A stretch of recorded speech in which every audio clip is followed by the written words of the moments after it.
তিনি বলছেন দুনিয়া হচ্ছে সাপের মতো। কেমন? সাপের মতো, ধরতে নাকি খুব সফট লাগে, ধরতে খুব স্পর্শ করতে সফট মনে হয়, কিন্তু এর বিষ যদি একবার ঢুকে যায় শরীরে আর রেহাই নেই। আমি দুনিয়া, দুনিয়া থাকবে কিন্তু আমি নাই। আজকে কার জন্য আটকে আছে দুনিয়ার কাজ বলেন তো? আপনার দাদার জন্য, আপনার নানার জন্য? তো আপনাকে লাগে কেন? আপনাকে লাগে? লাগে না তো আমাকে। আমি দুনিয়া, একদিন কিছুই ছিলাম না। আল্লাহ বলেন হাল আতা আলাল ইনসানি হিনুম মিনাদ দাহরি লাম ইয়াকুন শাইআম মাযকুরা। তুমি কিছু ছিলা, একটা সময় কিছুই ছিল না, উল্লেখ করার মতো তুমি কিছুই ছিল না।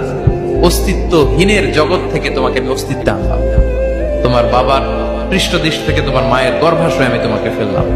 সেখানে আমি আল্লাহ তোমাকে একটু একটু করে তিলে তিলে বড় করলাম।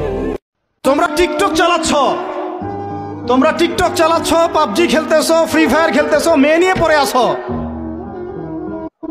তোমরা কিভাবে উম্মাকে নেতৃত্ব দিবা? নামাজ পড়তেছো না, সাপ্তাহিক সওম তো রাখো না মনে হয়, আল্লাহ ভালো জানেন। দান সদকা কতটুকু করো আল্লাহ ভালো জানেন। কোরআন তেলাওয়াত করতে শিখতেছো না, কোনো আলেমের সোহবতে যাও না। ইউটিউব, অনলাইন, ফেসবুক, ব্যাস, that's all. YouTube, online, Facebook হচ্ছে একটা ফিতনার জগৎ।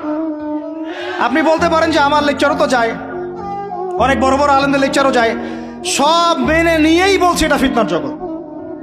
সব মেনে নিলাম, আপনার কথা মেনে নিয়েই বলতেছে ফিতনার জগৎ।